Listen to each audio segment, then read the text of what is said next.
Hi, Emily. Hi, Thank, Elizabeth. thank you so much for accepting to exchange with me today. So, as I was mentioning on LinkedIn, I wanted to reach out because I saw all your video on LinkedIn regarding CS ops and your interaction with others. So, besides your amazing energies on video, I learned a lot thanks to you regarding CS ops. But I wanted to go deeper, dig deeper, Mhm. and that's why I wanted to get in touch with you today. Um, so as we are recording the video, would you mind explaining a bit who you are and your position at Valuize? Sure. So I'm Emily Ryan. I'm the Chief Client Officer at Valuize, and we are a consulting firm that works with companies on their net dollar retention motion or net revenue retention motions. And so, as I'm sure you know very deeply, many companies, including very large late stage enterprise companies who have historically sold on-premise software or perpetual license models, which is the typical model, are transitioning into subscription revenue models. And they're finding that in B2B, that is much harder than it is in B2C. So if I'm Netflix and I am getting you to engage with the subscription, that is easier because you are an individual and I'm creating a unique experience for you, a person. Whereas B2B is finding that that unique experience is hard to do when you're working with a company that is full of individuals. And so we help them not only with their customer success organizations and their strategies around driving net dollar retention, but also how the entire ecosystem inside of their company needs to adjust so that they can serve their customers in this new way. Today, I wanted to focus on CS ops because I don't know what the status in the US, but in France, it seems a bit blurry. So the first question I wanted to ask you is, what are the concrete tasks of a CS ops? What does an organization expect from a CS ops? And just before that, why would a company hire a CS ops? Yeah. Ooh, that's so where to start? So why would a company hire CS ops? I'll start there. So when we work again with those companies that are either transitioning or really transforming their customer motion. So customer success is the organization that has come through to ensure that companies are engaging with their relationships and driving value. And so the customer success operations function is there to ensure that that is repeatable, that it is measurable, and that it is scalable, and that it is having the right level of impact that drives value for your customers. So a lot of the time we'll come into new clients and we'll survey the landscape and see what's happening. And there are some thematic things that I've seen time and time again. One is CSMs that are just reactive, right? There are a dozen or so, some number of dozens of CSMs, and all they do is just react to their customers. And so in that environment, the loudest, bossiest customer gets the most of their CSM, and the quietest customers get forgotten because the CSM can't manage across that many individuals with that much reactivity. Aligned with that, there's often some connection between CSMs doing more support-like activities than they should be. And you're nodding because you've experienced this, I'm sure. And so this idea of having a support organization that either is not itself meeting the needs of the clients, or this sort of divorced parents thing where the kid is shuttling between the two and trying to figure out how they can get the thing that they want, right? I've gone to support, they aren't giving me what I want, so I'm going to go to my CSM because I know that my CSM is going to give me that attention, and that creates a bad dynamic. So we'll help with dynamics like that and help say, look, you're investing in a support organization to do this very critical work, and you're investing in a CSM organization to do different critical work, but all they're doing is being really expensive support people for your company.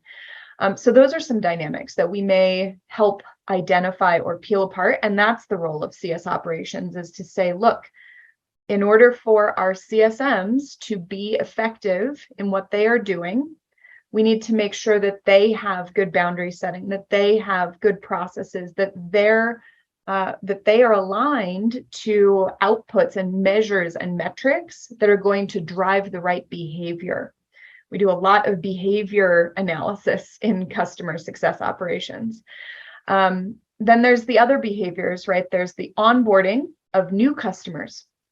What does that look like? Spoiler alert, a lot of the time the CSM is doing that as well, in earlier stage companies or in certain levels of tiers, right? Where the CSM is really hands-on in the onboarding.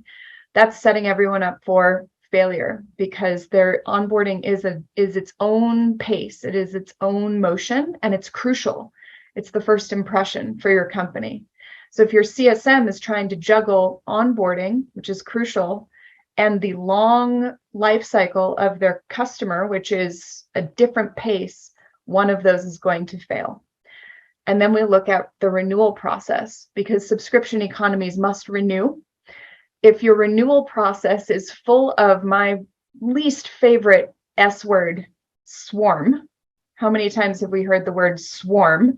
We're all going to swarm on this account, and we're going to get it to renew in the last 60 days before it renews, and they've already quit, right? That is the most expensive renewal motion on the planet, because that involves C-level executives, VPs, it involves cross-functional teams, and you're spending all of that time and energy and money in the renewal to dive and catch. Why? It's because you don't have the operations, you don't have the strategy, and you don't have the discipline before that renewal to ensure that the renewal is a non-incident. In a product-led organization, which most enterprise companies are not yet, but they should get to, in a product-led organization, the renewal should be the product's responsibility. It should not be the CSM's responsibility. Renewal should just be something that will happen because the product adds value. The product drives its own renewal. And so CS operations is to drive expansion. It is to drive advocacy. It is to ensure that you have consistent customer experiences throughout. And you can only do that by unifying people, process, data, and systems during your post-sale motion. We know this for marketing. We know this for sales. It is never a question. Well, it's very, very rarely, I would imagine, a question to a CFO of why you need a sales operations team. It is obvious. You need a sales operations team because you need to structure the funnel and you need to make things efficient. Why then is it a question in the subscription economy of why you need a customer success operations motion when that team is protecting revenue?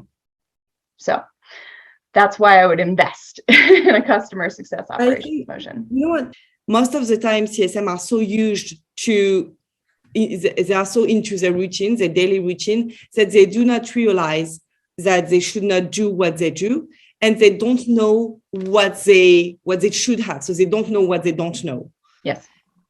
How do you act on that? How do you analyze? And then when it comes to changing that, you have the change management. So of course we could quote the ADKAR methodology, but it's not that simple. So how do you process?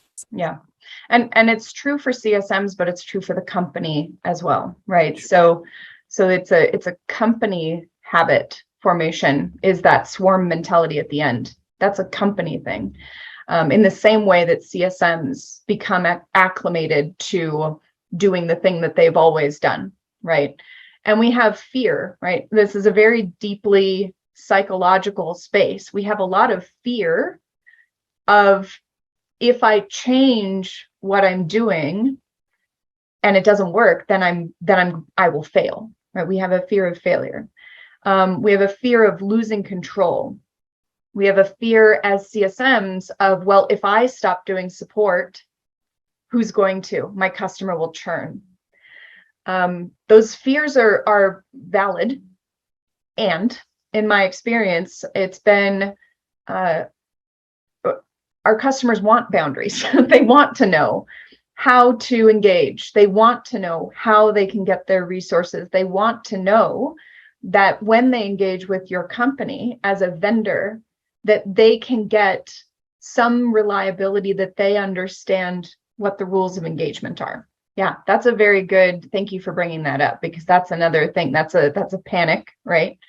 If I no longer do this thing that feels very important and very critical, what am I good for? And this is a huge shift, right? Customer success is an evolution of other types of roles. So this type of role has existed in businesses before the subscription economy, but its emergence as customer success is still very, very young. It's been less than 20 years that customer success by its own right has existed.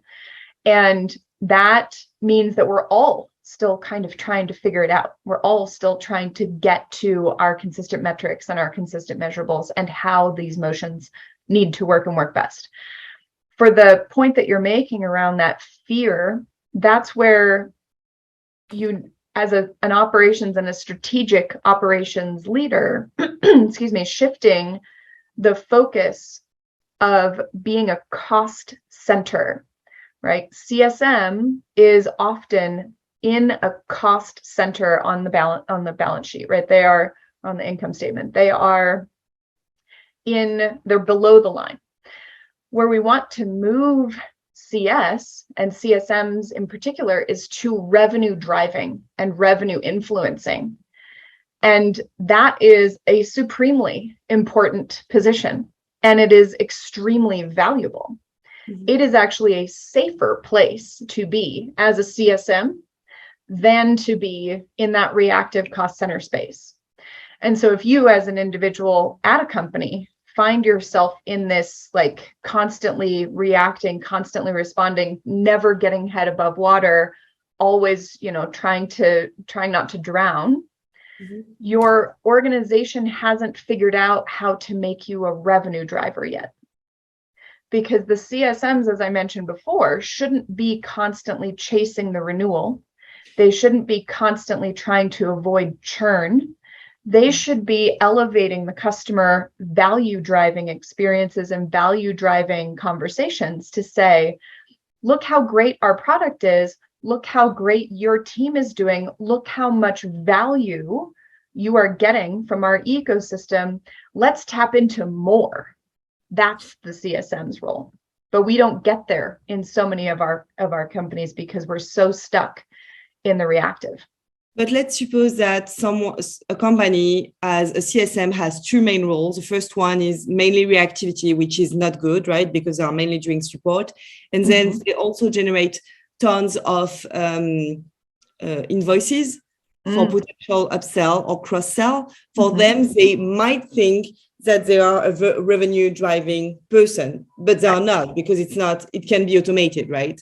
Right. So when you arrive as a CSM, it's your first day. People don't know what they don't know. So how do you make sure that within the quarter, within the semester, within the year, they have value driving conversations, they have good processes, they stop having checking calls? How do you do that?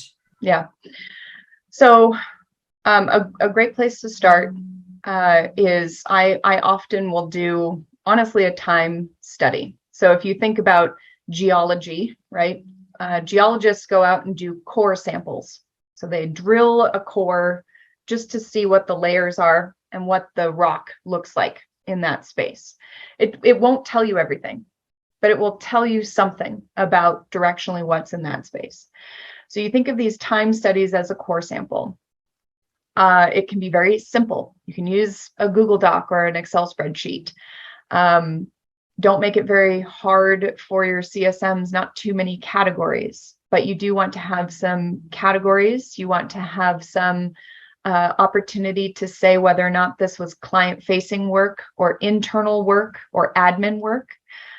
You want to be able to measure incrementally over the course of no more than 2 weeks. And you ask the CSMs for this investment. It's, if they do it every day or twice every day, it's 5 to 10 minutes to jot down what you did during the day. And again, we're not looking for perfect data. We're looking for directional data that gives us a core sample of where we're costing time. And I do this with my own team. We're a services company, but we look at where we cost time. And what that will show you is it will show you of a percentage of your CSM's activities, how much is entering data into your CRM or into your CSM platform. How much of their time is spent building collateral, right? That can be a huge efficiency gain, is building templates that they can then use. But a lot of companies, they don't invest the same amount of marketing teams to build out templates that are really beautiful and functional for post-sales. They're forgotten. So there's a lot of building collateral. There's a lot of presenting or engaging on customer calls potentially. And then you'll start to see things that shouldn't be the CSM's job in there, like support escalations or support tickets. You'll see things like going on sales calls. If that's not part of your CSM defined motion, you'll have certain CSMs that constantly get called in for sales conversations. There may be other things like if your product doesn't quite do everything that your sales team says your product does, your CSMs may actually be performing some product work that would be a gap. And so as a CS operations professional, what you can see right away is all of the opportunity in your immediate future of where you can start to become efficient. By putting that data, one of my favorite metrics to use is cost to serve. You can break this down further, and we break this down in our value experience framework, but you can break this down further into cost to expand, cost to renew, things like that. The sales side of it is cost to acquire a customer. But you break this down into, for every $1 million that our, or 100,000, whatever your measure is, that our company has under management, how much does it cost us to retain that $1 million?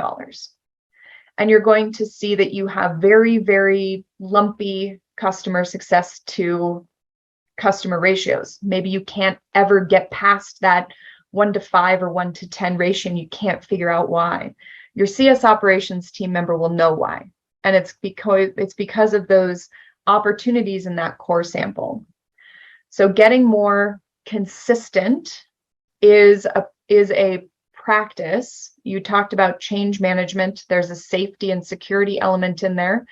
As an operations professional, and we have our Valuecast podcast, I do a whole session on being an executive level strategic ops leader, but getting your VP or CCO or whoever is head of customer success to trust you, telling them with numbers, this is how much money we are leaving on the table. This is why our team is inefficient. These are the projects that will gain efficiency, and this is by how much.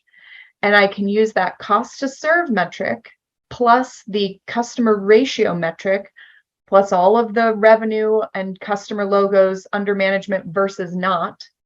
And I can start to build a strategy for the company to become more effective. So that's as landing in as a CS ops person. That's where I start. So I use behavior shaping a lot because if you think about, we are human beings, all of us, right?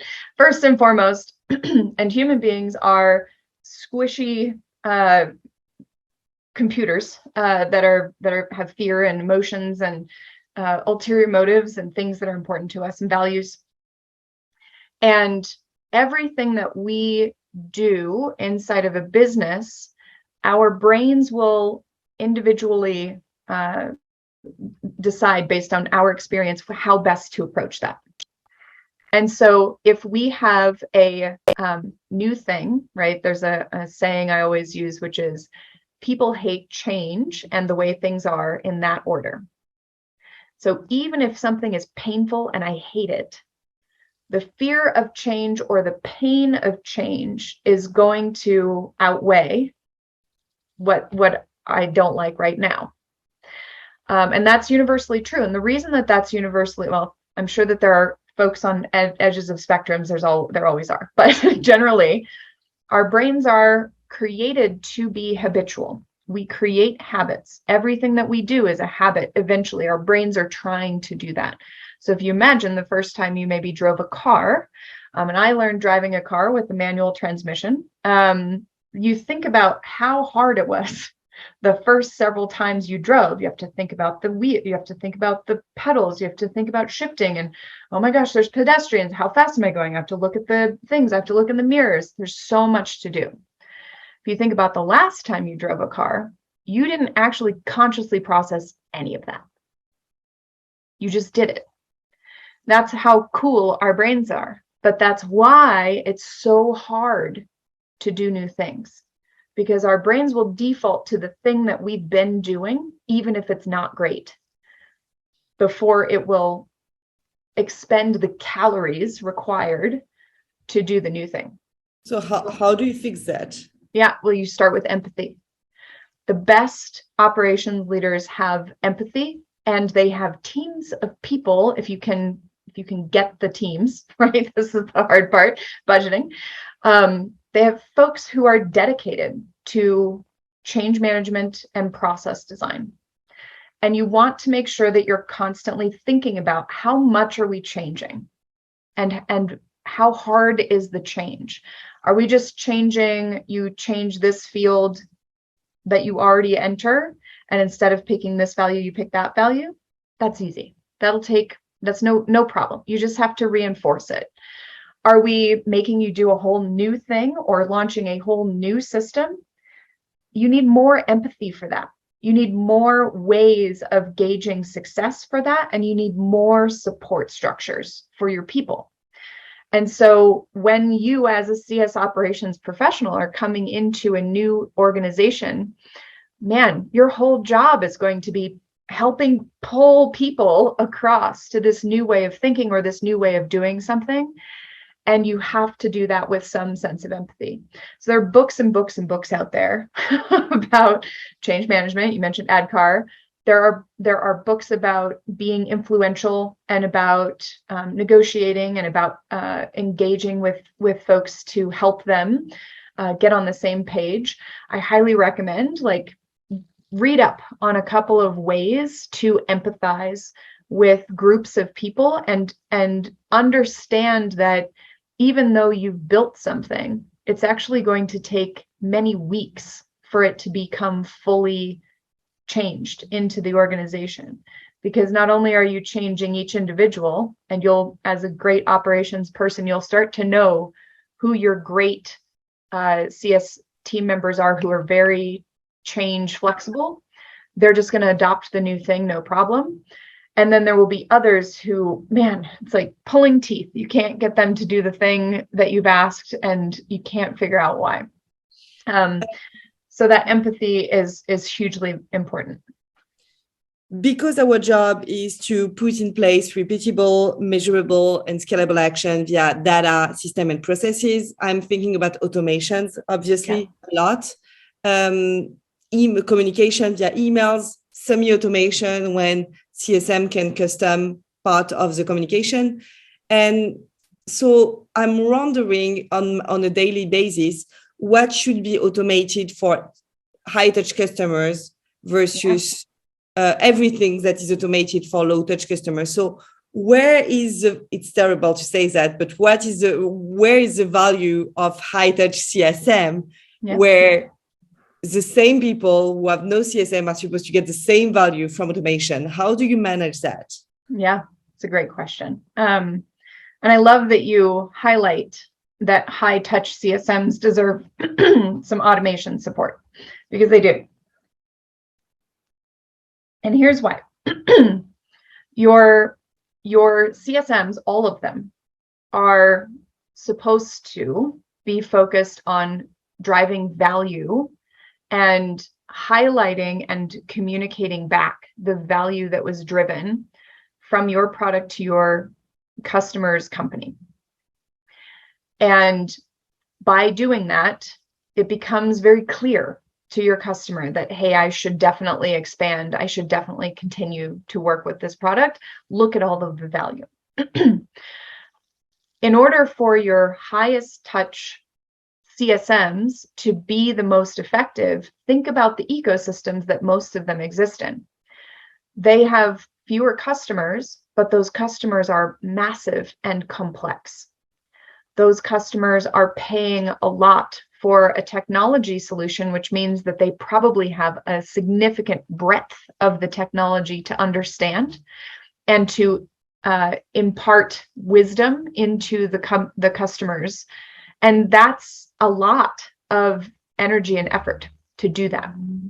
And so if those same folks are bogged down with tasks that are somewhat repeatable, administrative, can be templatized, they're spending more of their time doing those things that add up, by the way, than they are being strategic advisors, being consultative to those massive companies.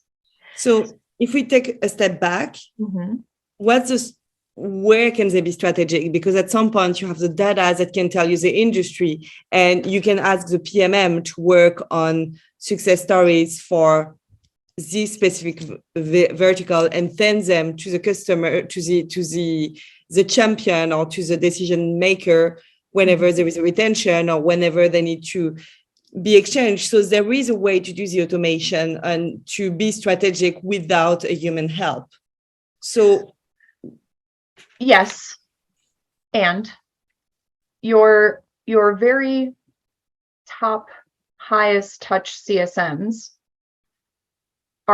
we're all engaging with people. And so you're learning from those folks in order to scale out your low touch and no touch digital engagement. That's where your learning is coming from. Now you need to make sure that, if we think about a standard bell curve, right, the high touch CSMs are operating in an edge of that bell curve. And so you need to distill those learnings into something that will work for 60 to 80% of the customers when you're doing that automation. But letting your strategic CSMs engage and form relationships and be creative in those large companies requires bandwidth. It requires top-notch CS strategists. It requires folks who are consultative instead of just, I'm supposed to do my job and this is how I do my job, right? It's a totally different type of mindset than the other side of the scale, where it's responding to data and it's being proactive in response to that data and allowing systems to automate. I don't know how many times you've been on a website or on a telephone that's automated, right? The best ones actually get you what you need, but there's always going to be a time when you just need to talk to a person. And that is a crucial place for those high touch, high intensity CSMs to be able to be with your customers and acknowledge that those customers have more people in them. There are more users, there are more use cases, there's more potential value that company can get. And your CSM needs to be able to tap into the things that you cannot see with data, because it's things beyond what you're engaging with.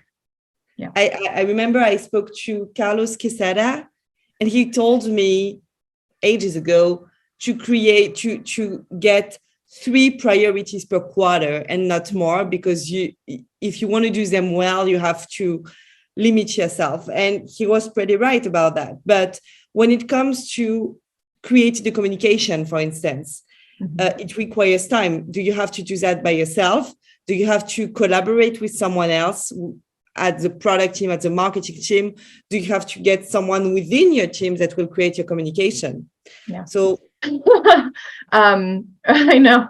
So with the communications, when you are creating a scale motion, this is another area where you want to be able to use metrics to make your case, right? All of what CS ops should be doing should be anchored in data that is tied to money, because those are that's the language that leadership speaks in. Leadership speaks in money. So as a CS operations leader or an aspiring CS operations leader, get familiar with how businesses measure money, and then figure out how to measure your business in money. That's how you get investment for the critical things that you need, such as a content developer. Now, you can borrow potentially from other teams like marketing, especially if you have a retention marketing or product marketing team member. But you have to remember that they are speaking in marketing, which is a different voice than CSM at scale. And so it's going to be a hard fit. You may also be able to do what I like to call 80-20 projects. I maximize my team with 80-20 projects all day long. 80% of your job is your day job. 20% you get to do this fun thing, for me, operations, that moves the whole company forward. And you time box that. I agree with the 3 things per quarter thing, by the way. So you can use those levers to help yourself maximize content into the ecosystem. But remember, content goes stale really quickly. And so what you actually need is you need to invest in folks who are responsible for creating, updating, and launching customer journeys and maintaining content, and especially digital adoption guidance that they can actually engage with customers large and small with. That is an investment, and you need to be able to show how, if we do this, we will cover X number of clients, probably 100% of them, honestly, and that is Y number of dollars. Or you can hire 1 human being CSM for every 5 accounts. That's a great argument for content. So that's an underlying part of, as a CS operations manager, you need to get really comfortable with speaking in money. What are your personal metrics as CS ops, and how often do you review them? Getting into at least your output metrics.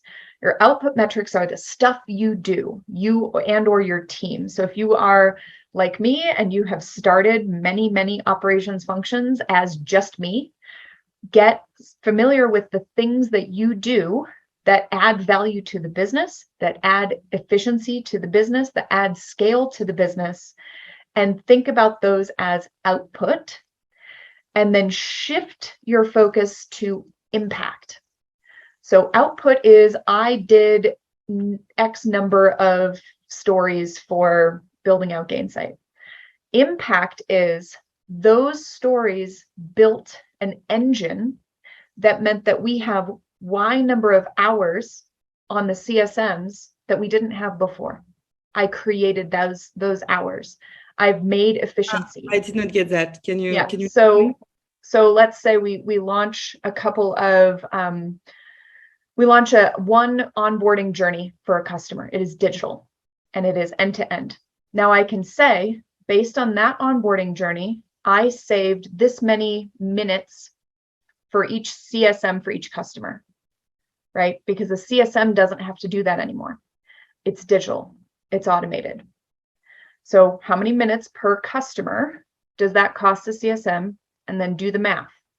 How many minutes did I create that didn't exist before? And how many dollars is that?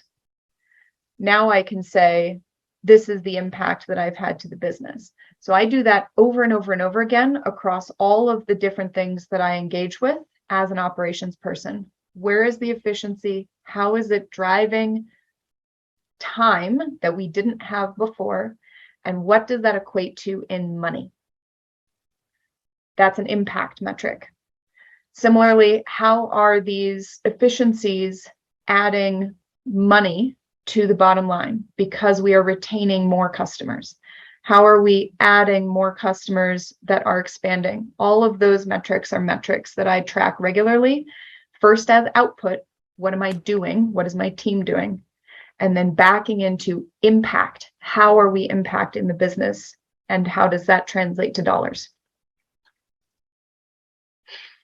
It's a lot. Yes. You don't have to start with that. Start small.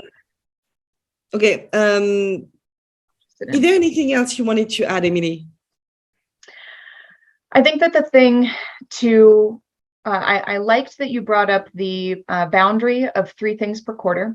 I think that the most valuable thing that an operations person can do for themselves and for their business is to just acknowledge that there is a pile of things sky high that need to be done. Always. There will always, even if you were able to do 10 of those things at once, there will always be a pile sky high to do. So don't spread yourself so thin that you can't do any of them. I always recommend that companies stick to 3 things per quarter. If they've got really big teams, maybe 5, but no more than that. And figure out how you can create and launch quickly in small incremental ways to get to where you need to go.